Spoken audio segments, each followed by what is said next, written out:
Hello दोस्तों, welcome to my channel madam sir IAS and this is the part 3 of international relations means 365 and now I am starting from page number 12 and that is India Nepal relations. तो चलिए start करते हैं। तो नेपाल हमारा बहुत important neighbouring country है और एक स्पेशल सिग्निफिकेंस भी रखता है in foreign policy of India. क्यों? क्योंकि इसकी ज्योग्राफी की वजह से।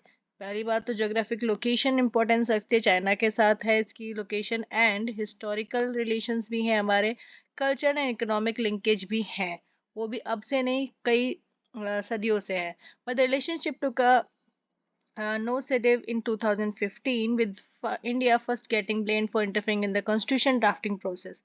तो इस रिलेशन में कुछ खटास आई 2015 में, जब इंडिया के ऊपर ब्लेम लगाया गया कि वो कॉन्स्टिट्यूशन ड्राफ्टिंग प्रोसेस जो है नेपाल की उसमें इंटरफेयर कर रहे हैं, और अनऑफिशियल ब्लॉकेट हुआ that generated wide spread resentment against India.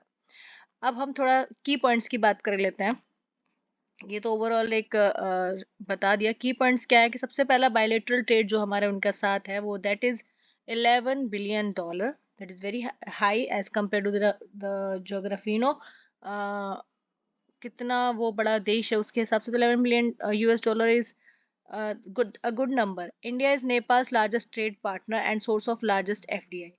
अगर हम नेपाल की बात करें तो नेपाल सबसे ज़्यादा ट्रेड इंडिया से करता है, ठीक है। एंड हम सबसे ज़्यादा एफडीआई नेपाल के अंदर इंडिया के थ्रू होता है।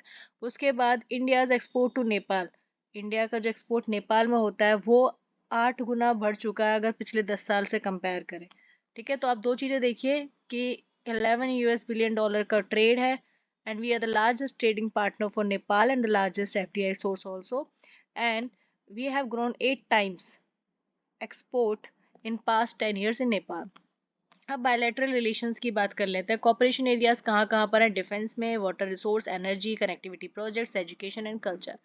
अगर डिफेंस में देखें तो नेपाल आर्मी के साथ हमारे मिलिट्री एक्सरसाइजेस भी होते हैं, जैसे कि Surya Kiran, okay, to boost the interoperability. And तो ये सूर्य किरण आप याद रखिए। वाटर रिसोर्सेज की बात करें तो कोसी ट्रीटी है, क्योंकि वहाँ से कोसी रिवर हमारे इंडिया में भी आती है, एंड महाकाली ट्रीटी है। तो ये किस लिए? वाटर रिसोर्सेज के कॉपरेशन के लिए और फ्लड मैनेजमेंट के लिए। एनर्जी की बात करें तो पावर एक्सचेंज एग्रीमेंट हुआ है for meeting the power requirement in the border areas. तो बॉर्डर एरियाज में जो जो पावर रिक्वायरमेंट है उसको मीट करने के लिए पावर एक्सचेंज एग्रीमेंट किया गया है। इसके अलावा cross border oil product pipeline, एक पाइपलाइन भी बनी है जो कहाँ से कहाँ तक है? मोतिहारी जो कि बिहार में है, वहां से लेकर अमलेखगंज नेपाल तक। और एक हाइड्रो इलेक्ट्रिक प्रोजेक्ट भी है जो कि सोलू कॉरिडोर पर है। तो ये एनर्जी से रिलेटेड हो गए। कनेक्टिविटी प्रोजेक्ट्स में देखें तो एक रेलवे प्रोजेक्ट है जो कि रक्सौल एंड से लेके काठमांडू तक है। इसके अलावा बीबीआई है। एजुकेशन की बात करें तो we provide the scholarship to Nepalese students, जो कि बहुत अलग अलग कोर्सेज के लिए। एंड कल्चर की बात करते हैं तो strong historical and culture link है, जो कि आपको पता ही है, रोटी बेटी का नाता है हमारा, क्योंकि माना जाता है कि सीता जी वहाँ से बिलोंग करती थी, तो रोटी बेटी का नाता ऐसे करके। और रिलीजन को लेके तो वहाँ काफ़ी सारे हिंदू भी रहते हैं, लैंग्वेज भी सिमिलर है to some Indian states, cuisine, movies वगैरह, ठीक है। अब हम बात करते हैं चैलेंजेस क्या है उसमें, उसके बाद में बात करेंगे। पहले बात कर लेते हैं रिसेंट इनिशिएटिव्स क्या करे गए हैं हमने, वो बाद में देखते हैं, पहले चैलेंजेस ही। तो चाइना का देखो, जितने भी हमारी बॉर्डर कंट्रीज है, चाहे पाकिस्तान, चाइना, भूटान, बांग्लादेश की बात कर लो या श्रीलंका की बात कर लो, तो मेन तो थ्रेट यही है कि चाइना चाइना का वहाँ पे इन्फ्लुएंस बढ़ रहा है। वो इंफ्रास्ट्रक्चर या एफडीआई के थ्रू या इकोनॉमिक पॉलिटिक्स, कैसे भी टैक्टिक्स से वहाँ पे इन्फ्लुएंस बढ़ाता है। तो president anti India rhetoric is running high in Nepal. Anti India ये जो चीज़ है ये काफ़ी ज़्यादा प्रेजेंट हो रही है वहाँ पे, और तेजी से फैल रही है। नेपाल का एग्रेसिव स्टांस किसको लेके? काला पानी बाउंड्री इशू था, तो उसको लेके उन्होंने काफ़ी एग्रेसिव स्टांस लिया। नेपाल ने ज्वाइन कर लिया है चाइना का बीआरआई, तो ये बड़े राइजिंग इन्फ्लुएंस यहाँ से पता चलता है। नेपाल का डिसकंटेंट है in bilateral trade due to huge trade deficit. अब देखो, हम जब से ज़्यादा ट्रेड करते हैं नेपाल के साथ, तो नेपाल के पास तो ट्रेड डेफिसिट होगा ही, क्योंकि वो हमसे ज़्यादा लेता है। तो उसको लेके वो डिसकंटेंट है, डिस्ट्रस्ट टूवर्ड्स इंडिया उनका फैल रहा है, क्योंकि मानते हैं कि देखो, इंडिया का बिग ब्रदर टाइप का एटीट्यूड, इंडिया एक बड़ी कंट्री है साउथ एशिया में, तो एक बिग ब्रदर एटीट्यूड रहता है। लेकिन फिर भी हमने देखा जाए तो 1950 में एक ट्रीटी की थी पीस एंड फ्रेंडशिप की, है ना, और कुछ रिवर ट्रीटीज की थी। उसके बाद से हमारी रीविजिटिंग कम हुई है, अप्रोच कम रही है, तो जिसकी वजह से डिस्ट्रस्ट हुआ है towards India. Unrestricted cross border movement है। देखो, इंडिया नेपाल का जो बॉर्डर है काफ़ी ज़्यादा पोरस है, वहाँ से लोग आसानी से आ जा सकते हैं। ठीक है, क्योंकि इससे क्या होता है कि अब नेपाल के लोग तो इंडिया में आ जा रहे हैं, तो इससे नेपाल की डोमेस्टिक इंडस्ट्री पे इम्पैक्ट पड़ता है, local livelihood opportunity, law and order and national security पर भी हमारी कंट्री की जो है इम्पैक्ट पड़ता है कोविड की वजह से। तो वहाँ नेपाल से लोग सस्ते में आ जाते हैं, काम कर ले, तो हमारे लोगों को भी तो जॉब अपॉर्चुनिटीज़ का, लाइवलीहुड का रहता है चैलेंज, कंपटीशन। तो अब रिसेंट इनिशिएटिव्स देख लेते हैं कि क्या लिए गए इंडिया की तरफ से ये बायलैटरल टाइज को नॉर्मल सी करने के लिए। Sixth Indian Nepal joint commission meeting हुई, जो कि डिस्कस, उसमें काफ़ी सारे एरियाज में डिस्कस किया गया, power, oil, gas, water resources etcetera, tourism को भी लेके। इंडिया का असिस्टेंस, इंडिया ने कोविड-19 के टाइम पे नेपाल को काफ़ी ज़्यादा उनके हेल्थ प्रोफेशनल्स में कोलैबोरेशन हुआ, उनको असिस्टेंस भी दिया। ऑपरेशनलाइजेशन, तो क्रॉस बॉर्डर रेल लिंक, जो क्रॉस बॉर्डर रेल लिंक बनाया गया है, जो कि जयनगर बिहार से लेके कुर्था नेपाल तक का ये नया ऑपरेशन में लाया गया है। तो जयनगर टू कुर्था, ठीक है, ये याद रखिएगा। एंड इंडिया का PM, sorry, Indian PM lay foundation stone for a Buddhist vihar. वहाँ पे एक बुद्धिस्ट विहार बनाने के लिए बनने जा रहा है, एंड जो बनेगा इंडियन असिस्टेंस में। उसके बाद इन लुम्बिनी, लुम्बिनी के अंदर में सेटअप होगा एक बुद्धिज्म लिंक को रीइंफोर्स करने के लिए। तो एक तरीके से इंडिया सॉफ्ट पावर को यूज़ कर रहा है, बुद्धिज्म जो कल्चर है उस चीज़ को यूज़ कर रहा है वहाँ पे और ज़्यादा अपनी पावर को प्रमोट करने के लिए। And taking forward Saptakoshi hide, एक सप्तकोशी हाई डैम प्रोजेक्ट है, उसको भी हम टेकिंग फॉरवर्ड कर रहे हैं। ठीक है, तो Saptakoshi high dam project and soft power diplomacy and this cross border rail link Jaynagar Bihar to Kurtha Nepal and Indian assistance toward the covid during covid to Nepal. तो ये सारी कुछ चीज़ें जो हमने रिसेंटली की हैं। अब आगे की बात देखें तो हमें ना मल्टी मोड कनेक्टिविटी बनानी चाहिए, पहली बात तो सिर्फ रेल ही नहीं और बाकी चीज़ें देखनी चाहिए। उसके अलावा setting up the appropriate bilateral, एक बायलेटरल मैकेनिज्म होना चाहिए ताकि हम अपने इश्यूज को डिस्कस कर सकें, वो भी कंटिन्यू डिस्कस कर सकें। ठीक है, उसके अलावा मल्टीलेटरल फोरम्स में जैसे बीबीआईएन, बिम्स्टेक नाम एक्सेट्रा, इसमें भी हमें अपने कॉमन इंटरेस्ट को सर्व करना चाहिए। Sustained engagement and limited interference Nepal across the political spectrum. जब भी नेपाल में कुछ भी उनका पॉलिटिकली होता है तो उसमें हमें अपना एंगेजमेंट ना लिमिटेड रखना चाहिए, उनको फ्रीडम देनी चाहिए, क्योंकि उनकी कंट्री है, उनकी सॉवरेंटी है। इकोनॉमिक कोऑपरेशन अपने स्ट्रेंथन करने चाहिए, और पीपल टू पीपल लिंक तो वो सबसे इंपॉर्टेंट चीज़ है ही रिलेशनशिप बनाने की। And peace and friendship treaty जो 1950 में की गई थी उसको फिर से देखा जाए, और उसमें जो भी रिकमेंडेशन दोनों कंट्री मिलके जॉइंटली उस चीज़ को ठीक करें। ठीक है, तो ये चीज़ें हैं। अब देखो, लॉन्ग टर्म इंटरेस्ट में देखें तो बड़ा सेंसिटिव नेबरिंग कंट्री है हमारे लिए। और अगर हम मल्टी पार्टी सिस्टम जो है, which is best served by the multi party system and economic prosperity इन नेपाल। तो दोनों कंट्रीज में मल्टी पार्टी सिस्टम है एंड इकोनॉमिक प्रॉस्पेरिटी जो है नेपाल में, उसको प्रॉस्पर करने के लिए, उसको बेटर करने के लिए तो हमें एक दूसरे पर इंटरडिपेंडेंस है हम लोग, ऐसा नहीं कि नेपाल ही हम पे डिपेंडेंट है, हम भी उन पे डिपेंडेंट है। तो ये सब चीज़ें हमें आगे चल के उनके साथ रिलेशन अच्छे करने चाहिए। आगे बात करते हैं इंडिया नेपाल हाइड्रो पावर और रिलेशनशिप की। तो एक एमओयू हुआ है हाइड्रो पावर प्रोजेक्ट को लेके। प्रोजेक्ट जो बनेगा वो कहाँ बनेगा, waste Seti and Seti river SR6 project. West Seti and Seti river SR6 project है। प्रोजेक्ट जो है जैसे कि सेती हाइड्रो प्रोजेक्ट की तरह, which was to be originally build under the Chinese. देखो, सेती हाइड्रो पावर प्रोजेक्ट जो है वो चाइनीज BRI प्रोजेक्ट के अंदर में, बेल्ट एंड रोड इनिशिएटिव के अंदर में बना है। अब जो है वो बनाया जाएगा इंडिया के द्वारा। Thus the hydro electric relationship is seen as a counter to China in Nepal.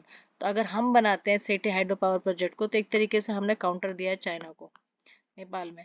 Waste सेती रिवर जो है वो किसकी ट्रिब्यूटरी है, वो करनाली रिवर की ट्रिब्यूटरी है। एंड कहाँ पे लोकेटेड है, western region of Nepal, Nepal के वेस्टर्न रीजन में लोकेटेड है। तो चलो हम इसकी लोकेशन देख लेते हैं। ये है नेपाल हमारा, यहाँ पे काठमांडू उसकी कैपिटल, यहाँ उत्तराखंड में हमारा Nainital, and this is the Bareilly region. अब यहाँ पे आप देख सकते हैं करनाली रिवर आ रही है जो कि इंडिया में भी एंटर करती है, तो उसकी ट्रिब्यूटरी कौन सी रिवर है, सेती। तो आप देख रहे हो वेस्टर्न नेपाल में सेती रिवर, तो इसी के ऊपर एक डैम बनाया जाएगा, that is sorry hydro power project बनाया जाएगा, that is waste Seti and Seti river SR6 project. India Nepal जो है वो एग्री कर रहे हैं कि हम आगे फॉरवर्ड करेंगे सप्तकोशी हाई डैम प्रोजेक्ट को भी। ठीक है, उसके लिए भी सप्तकोशी हाई डैम प्रोजेक्ट, दो प्रोजेक्ट की बात होगी, तो सेती रिवर एक, Saptakoshi. India also involve in other project, दूसरी प्रोजेक्ट जैसे Mahakali treaty, upper Karnali project and Arun third project in western and eastern Nepal respectively. तो अलग अलग और भी प्रोजेक्ट्स हैं जैसे महाकाली ट्रीटी वगैरह, ये सब हमारे साथ पहले से ही हो चुके हैं। चैलेंजेस क्या है हाइड्रो पावर रिलेशंस में? सबसे पहले तो माउंटेन टोपोग्राफी। देखो ऑब्वियसली बात है, पूरे नेपाल में हिमालयन रेंज है, माउंटेन्स हैं, डिफिकल्ट टेरेन है, एनवायरमेंटल कंसिडरेशन भी है कि हम ज़्यादा जंगल वंगल काट नहीं सकते, और पॉपुलेशन डेंसिटीज़ भी है वहाँ पे। लैक ऑफ इंफ्रास्ट्रक्चर की क्या बात करें तो ट्रांसपोर्ट फैसिलिटीज़ कम है, और transmission grid and other infrastructure भी कम है, तो इंक्रीज़ करनी पड़ेगी cost of hydro power development. इसकी वजह से देखो, अब ट्रांसपोर्ट फैसिलिटी अच्छी नहीं होगी तो कोई भी चीज़ वहाँ पर ट्रांसपोर्ट होकर जाएगी तो वो महंगी ही होगी, जिसकी वजह से उसकी कॉस्ट बढ़ती है।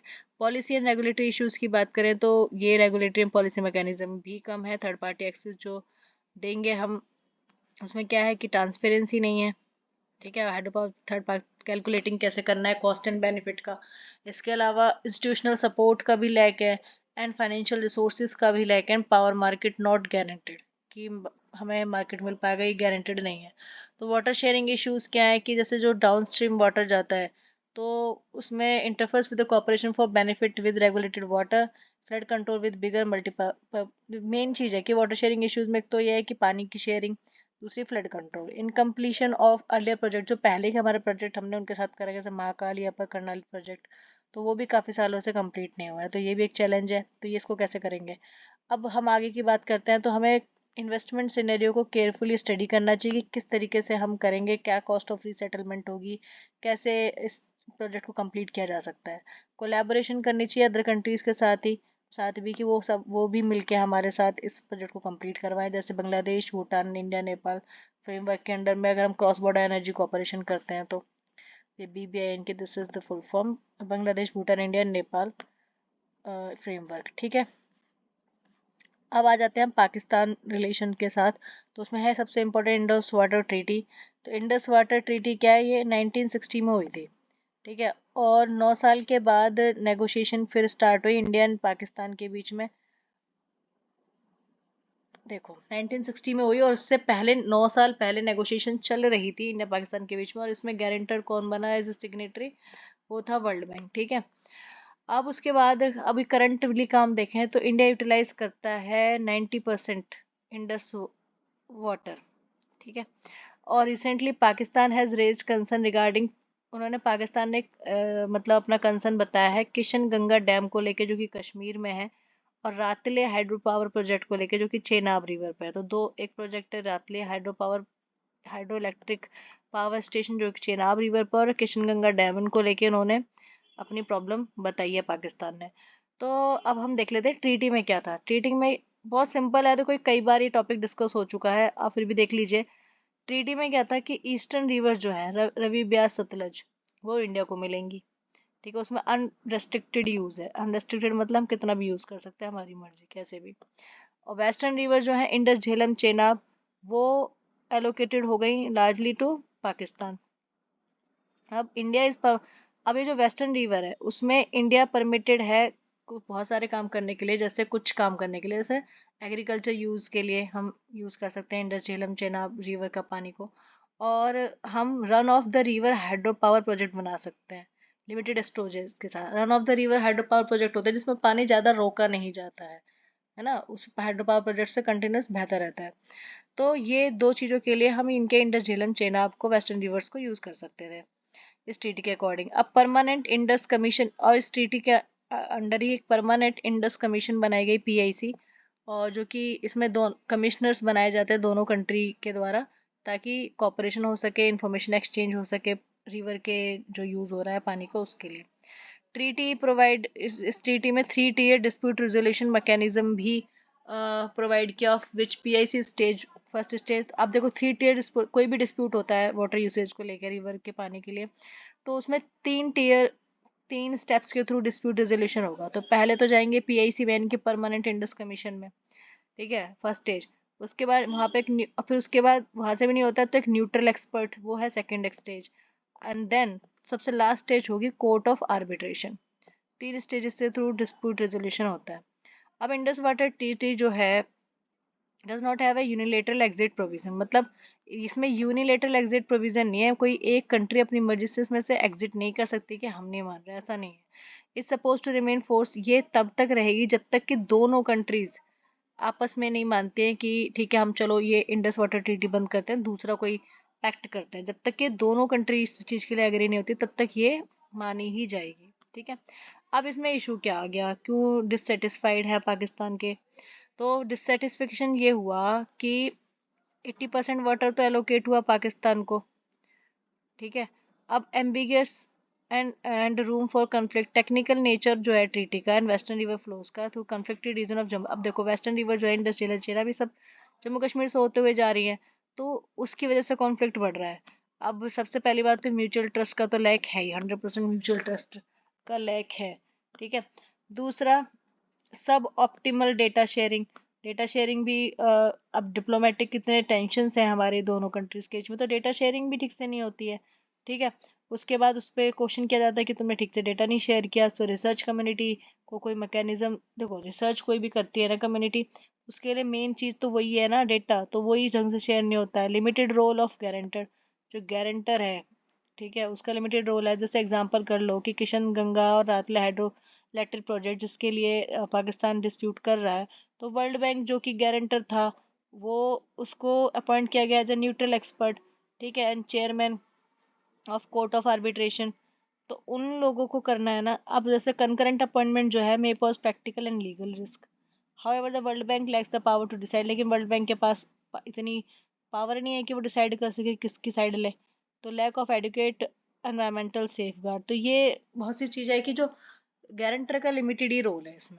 अब आगे बात करते हैं कि हमें इंडस वाटर ट्रीटी की जो है रिफॉर्म क्यों करने चाहिए। अब इसमें रिफॉर्म होने चाहिए। देखो सबसे पहली बात तो ratification of UN water convention, हमने यूएन वाटर कन्वेंशन रेटिफाई किया जिसमें हमने इंश्योर किया है कि हम सस्टेनेबल यूज़ करेंगे ट्रांसबाउंड्री वाटर रिसोर्सेज का। ट्रांसबाउंड्री वाटर रिसोर्सेज वो होता है जो एक से ज़्यादा कंट्रीज में वो वाटर बॉडी बहती है, तो हमने वहाँ ट्रांसबॉर्डरी वाटर रिसोर्स से रिलेटेड एक यूएन वाटर कन्वेंशन हुई थी, उसको हमने रेटिफाई किया है जिसमें हम सस्टेनेबल यूज़ को इंश्योर करते हैं।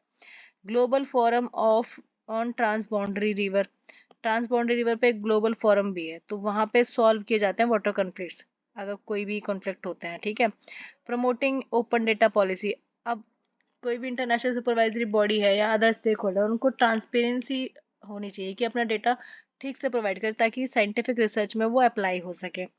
Optimisation of the treaty, treaty की ऑप्टिमाइजेशन ऐसा क्या है कि अभी तक यूनिलेटरल एग्जिट पॉसिबल नहीं है, तो इंडिया को इंश्योर करना चाहिए कि फुल यूटिलाइजेशन कर पाए वो जो भी वाटर उसके पास रिवर में है उसकी एक्सेसिबिलिटी की। रीनेगोशिएट द ट्रीटी, अब बोथ द कंट्री जो है वो undertake joint research on the river to study the impact of climate, दोनों कंट्रीज को मिलके क्या करना चाहिए कि उस रिवर की स्टडी करनी चाहिए ताकि जिससे पता चले कि वो क्लाइमेट चेंज में कितना इम्पैक्ट कर रही है फ्यूचर कॉपरेशन के लिए। तो ये सारी चीज़ें डालने के लिए तो रिफॉर्म करना ही पड़ेगा। ठीक है, तो अब बात करते हैं कि देखो हिस्ट्री अगर देखें तो इंडस वाटर ट्रीटी जो है एक रेयर एग्जांपल है। इतनी सारी हमारी राइवलरी रही है तो अभी इंडस वाटर ट्रीटी हो गई इंडिया पाकिस्तान में 1960 में, that's also an rare example. लेकिन ट्रीटी ये भी शो करती है कि किस तरीके से जो इंटरनेशनल मीडिएशन बनते हैं वर्ल्ड बैंक वो can instrument in reaching of agreement between the two countries. अगर ये वर्ल्ड बैंक करेंटर बना था उसकी वजह से दोनों कंट्रीज ने मिलकर इंडस वाटर ट्रीटी भी साइन करी, तो एक तरीके से क्या है कि ये मीडिएशन में इंटरनेशनल मीडिएशन काम करते हैं। तो आगे भी मेरे हिसाब से ये मीडिएशन ढंग से काम करे ताकि हमारे इसमें रिफॉर्म हो पाए। अब क्रॉस बॉर्डर फ्लड मैनेजमेंट भी देख लेते हैं। साउथ एशियन रीजन में कलेक्टिवली क्या हो रहा है ना कि फ्लड्स आ रहे हैं हर साल। ठीक है, जैसे ही सीजन चेंज होता है और पानी नदियों में ज़्यादा बढ़ता है तो क्या होता है ना कि फ्लड आ जाता है। अब क्रॉस बॉर्डर फ्लडिंग की क्या मतलब है, तो एक कंट्री में दूसरी कंट्री में भी आ गया, तो फ्लड मैनेजमेंट मैकेनिज्म होना चाहिए। Cross border flood management mechanism अगर हम इंडिया की बात करें तो कैसे क्या है, देखो फ्रिक्वेंट फ्लड आती है कोसी रीजन में, कोसी नदी जो कि नेपाल से इधर से बहते हुए कहाँ पे आती है अपने बिहार में। तो देखो अब हम बात करें मिथिलांचल रीजन की है ना, तो मेजर पॉइंट ऑफ डिस्कशन है इंडिया नेपाल, इंडिया नेपाल दोनों को डिस्कस पढ़ना पड़ेगा इस चीज़ को लेकर। अगर लार्ज डिपेंडेंसी देखें ऑन रिवर्स की, close to 80% of India's population is dependent on 14 major, India की 80% जो जनसंख्या है वो 14 जो बड़ी रिवर्स है अपने फूड एंड लाइवलीहुड के लिए उस पर डिपेंड है। तो ऑब्वियस ही बात है यार, उन पे डिपेंड है। अगर वहाँ पे फ्लड आता है, आसपास की जो पॉपुलेशन है वो कितनी इफेक्ट होगी, तो इसके लिए तो हमें क्रॉस बॉर्डर देखना चाहिए। Flood management, flood control mechanism needs to be integrated approach होनी चाहिए। सबसे बड़ी बात तो इंटीग्रेटेड अप्रोच मतलब कि अगर इंफ्रास्ट्रक्चर डेवलपमेंट होता है ब्रह्मपुत्र पर चाइना में, तो इसका इम्पैक्ट दोनों पे पड़ेगा, इंडिया पे भी पड़ेगा, बांग्लादेश पे भी पड़ेगा। तो ऐसा नहीं कोई एक कंट्री कुछ भी कर रही है। इंटीग्रेटेड अप्रोच होना चाहिए कि आप कुछ भी, एक पर्टिकुलर कंट्री उस पर्टिकुलर रिवर पे कुछ कर रही है, वो कंट्री क्रॉस बॉर्डर जा रही है, तो उसका सब पे ही इम्पैक्ट पड़ना है। Emerging threats like climate change, सबसे बड़े तो क्लाइमेट चेंज का थ्रेट भी है। देखो अब सी लेवल बढ़ रहा है क्योंकि ग्लेशियर्स मेल्ट हो रहे हैं, और उसके अलावा क्या हो रहा है कि फिर रिवर का इकोसिस्टम भी चेंज हो रहा है, जिसकी वजह से mitigation demands regional cooperation, mitigation भी रीजनल कोऑपरेशन की डिमांड करता है। तो ये सब जरूर नीड, ये समझ में आ गया कि फ्रिक्वेंट फ्लड्स हो रही हैं, और अपनी लाइवलीहुड फूड के लिए जो 80% पीपल हैं इंडिया के, वो डिपेंड करता है रिवर्स पे। इंटीग्रेटेड अप्रोच होनी चाहिए, क्लाइमेट चेंज वगैरह। अब हमने कौन सी कॉपरेशन जो मैकेनिज्म है अभी फिलहाल वाटर शेयरिंग के, किस किस के साथ है। हमारे नेपाल के साथ हमने पढ़ा था कोशियन महाकाली रिवर ट्रीटी हो रखी है। इंडियन पाकिस्तान की बात करें तो इंडस वाटर ट्रीटी जो अभी हमने पढ़ा, जिसमें चल रहे इश्यूज। इंडिया चाइना की बात करें तो हम लोगों ने ब्रह्मपुत्र एंड सतलज रिवर के लिए हाइड्रोलॉजिकल डेटा शेयरिंग की ट्रीटी कर रखी है, hydrological data sharing treaty for the Brahmaputra and the Sutlej river. अब इंडिया एंड बांग्लादेश की बात करें तो हमने गंगा, तीस्ता, ब्रह्मपुत्र एंड बाराक रिवर के लिए ट्रीटी कर रखी है। भूटान की बात करें तो हमने एक कॉम्प्रहेंसिव स्कीम बना रखी है for the establishment of the hydro metrological flood processing network. ठीक है, इंडिया एंड भूटान के बीच में एक जॉइंट ग्रुप ऑफ एक्सपर्ट भी है, JGE, जो कि फ्लड मैनेजमेंट करता है इंडियन भूटान से होने वाली रिवर्स के। अब मेजर इश्यूज क्या है क्रॉस बॉर्डर फ्लड मैनेजमेंट में? सबसे बड़ा तो लिमिटेड शेयरिंग ऑफ हाइड्रो, कोई अपना डेटा ही नहीं शेयर करना चाहता। ठीक है, कम करेंगे, तो जिसकी वजह से यार देखो डेटा शेयर नहीं होगा तो कैसे पता लगाएंगे, कैसे प्रेडिक्ट करेंगे कि फ्लड्स आने वाली है, कैसे उसके लिए प्रिपेयर करेंगे। तो इसका एक एग्जांपल है, चाइना ने स्टॉप कर दिया था हाइड्रोलॉजिकल डेटा शेयर करना ब्रह्मपुत्र का इंडिया के साथ during the Doklam stand of. Doklam एक जो डोकलाम जो इंसिडेंट हुआ था, ये सब बॉर्डर डिस्प्यूट हुआ था, उसके बाद से 2017 के बाद से चाइना ने स्टॉप कर दिया। Asymmetric control between upper and lower riparian, देखो एक होता है अपर रैपेरियन स्टेट, एक लोअर, जहाँ पर ऊंचाई पे जो नदी बह के आती है तो वो हो गया, फिर सबसे नीचे आती है नीचे। अब मान लो कि चाइना जो है वो तो अपर है, क्योंकि वहां से ब्रह्मपुत्र आती है, फिर उसके बाद नीचे आते आते कहाँ चली जाती है, इंडिया, फिर बांग्लादेश। तो उसको तो फायदा है क्योंकि वाटर फ्लो करता है stick to win concession from downstream south, और फिर साउथ ईस्टर्न स्टेट में चला जाता है, साउथ ईस्टर्न एशियन स्टेट्स में, तो उनके लिए इशू है। ठीक है, अगर एनफोर्समेंट की बात करें तो बायलेटरल अरेंजमेंट जो है उनका लिमिटेड इफेक्टिवनेस है, रेयरली एनफोर्स होते हैं वो इंटरनेशनल लेवल पे। ठीक है, उसके बाद प्रॉब्लम किस में है? वाटर नेशनलिज्म को लेके। जैसे पाकिस्तान जो है वो कई बार जैसे Baglihar dam project on the Chenab river, ठीक है, उसको लेके भी चैलेंज कर चुका है वर्ल्ड बैंक में। अब इश्यूज क्या है? प्रिवेलेंट जो पहले से ट्रीटीज है उनके साथ भी इश्यूज हैं, हमने देखा था इंडस वाटर ट्रीटी वगैरह के साथ भी इश्यूज है, महाकाली ट्रीटी के साथ भी है कि वो उसको जो है अप्स एंड डाउन चलते रहते हैं उसकी इम्प्लीमेंटेशन में। अब क्या अप्रोच अपनानी चाहिए जो इस सब चीज़ों का सोल्यूशन हो? तो पहला तो देखो मेन चीज़ तो है कॉपरेशन, कॉपरेशन तो होगा तभी कुछ होगा। दूसरा पॉलिटिकल विल भी होनी चाहिए। ठीक है, इसके बाद बात करते हैं कि एक रिकमेंडेशन ऑफ एक स्टैंडिंग कमेटी बननी चाहिए फ्लड मैनेजमेंट के लिए, जो कि रीनेगोशिएट कर सके ट्रीटी पाकिस्तान के साथ, ताकि जो क्लाइमेट चेंज पे इम्पैक्ट पड़ रहा है, वाटर अवेलेबिलिटी का इंडस्ट्रिएशन में, वो सब चीज़ें डिस्कस की जा सके। बेस्ट प्रैक्टिसेस हमें लर्न करने चाहिए। South Asia as a region, how much learn to experience from the international treaties. ठीक है, इंटरनेशनल ट्रीटीज से कैसे सीखें हम। लॉन्ग टर्म प्लानिंग होनी चाहिए। ठीक है, ये सब बातें हो गई। अगर हम कुछ इंटरनेशनल ट्रीटीज की बात करें तो कौन सी? तो UN convention on the law of non navigable use of international water course 1997, ये डील करते protection, preservation and management of related वो water courses and their water. एक ट्रीटी है, treaty for Amazon corporation in 1978, ये south America की है, Amazon river south America में, तो उसके रिलेटेड ट्रीटी है। एक मैकोंग रिवर कमीशन है, देखो इसमें तो काफ़ी सारी कंट्रीज हैं जो हमारे ये 1995 में साइन हुई थी, और ये Thailand, Laos, Cambodia and Vietnam के बीच में है। ये कुछ इंटरनेशनल ट्रीटीज हैं क्रॉस बॉर्डर रिवर्स को लेके। ठीक है, तो अब मैं यहाँ पे इसको वीडियो को ख़त्म करती हूँ। तो अब आपको समझ में आ गया कि एक तो ये एक टॉपिक है कि cross border flood management mechanism को लेके टॉपिक क्लियर कवर हुआ है, फिर Indus water treaty, and then we have already covered the India Nepal hydropower relationship plus India Nepal trade relationship, and then we have earlier we have covered India and Bhutan relationship. ठीक है, तो I hope आपको ये समझ में आया हो, और अच्छा लगा हो तो लाइक कीजिएगा, सब्सक्राइब कीजिएगा। आगे के भी इसके मैं टॉपिक्स को समझाऊंगी अगले पार्ट में। Thank you.